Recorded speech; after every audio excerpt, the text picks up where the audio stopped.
Hello, मी उन्नती doctor Rashmi पशिने यांची assistant. आताच मी अर्ध्या तासापूर्वी डॉक्टरांना डेंटल इम्प्लांट सर्जरीसाठी असिस्ट करून आली। तर ट्रीटमेंट सुरू होण्या अगोदर आम्ही पेशंटला त्यांची हिस्ट्री विचारतो, त्यांना कन्सर्न करतो, त्याच्यानंतरच ट्रीटमेंटला जी आहे ती सुरुवात करतो। तर त्या पेशंटची हिस्ट्री अशी की ती आता 33 वर्षांची आहे, पण जेव्हा ती 20 वर्षांची होती तोपर्यंत तिचे दूध जे आहे ते पडलेच नव्हते।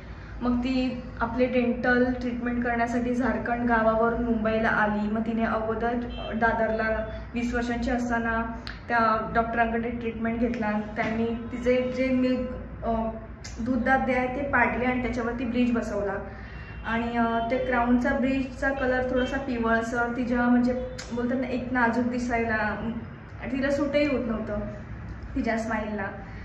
तर मग अशा प्रकारे मग आमच्याकडे ती आली आणि विचारलं, आमच्याकडून कन्सर्न केलं। तर डॉक्टर आमचे म्हणाले की तुला आम्ही डेंटल इम्प्लांट करू, त्याच्यावरती परमनंट आपले दात दिसतात तशा दाताप्रमाणेच हुबेहूब जे आहे डेंटल इम्प्लांट क्राउन्स बसू।